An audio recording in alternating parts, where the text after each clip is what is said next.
গল্পের পরের অংশ নিয়ে আবার চলে এসেছি। তারপরে মেয়েটি আস্তে আস্তে অনেকটাই সুস্থ হয়ে গেল। সুস্থ হয়ে যাওয়ার পর আবার তার একটা রোগ হলো, তারও ট্রিটমেন্ট হলো। ট্রিটমেন্ট হয়ে সে আবার ভালো হয়ে গেল। তার জীবনের ওপর দিয়ে, সাংসারিক জীবনের উপর দিয়ে আবার মানসিকও চাপ অনেক গেছে, শারীরিক অসুস্থও অনেকবার হয়েছে।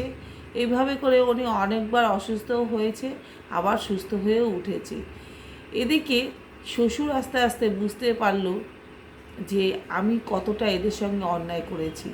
ইতিমধ্যেই যে ছেলেটির প্ররোচনায় শ্বশুর শাশুড়ি, বড় ছেলে ছেলের বউয়ের সঙ্গে খারাপ ব্যবহার করেছিল, তাদের বার করে দিয়েছিল জীবন থেকে, সেই ছেলেটি আরও বাবা মার মাথায় কুবুদ্ধি দিয়ে যে দোকান দেখে যে মেয়েটির বিয়ে হয়েছিল, সেই দোকানটা সেই ছেলেটি বাবাটার কাছ থেকে লিখিয়ে নিল, নিজের করে নিল। করে নেওয়ার পর তার রূপটা আস্তে আস্তে দেখাচ্ছিল। তখন বাবাটা, শ্বশুরটা অনেকটাই বুঝতে পারলো যে আমি এদের সঙ্গে অনেকটাই অন্যায় করেছি। সে অনেকটা অনুশোচনায় ভুগছিল। সে তখন সেই ছেলের বউয়ের কাছে আসার চেষ্টা করছিল। তখন তারাও বুঝতে পারছিল। ইতিমধ্যে মেয়েটি আবার প্রেগনেন্ট হয়।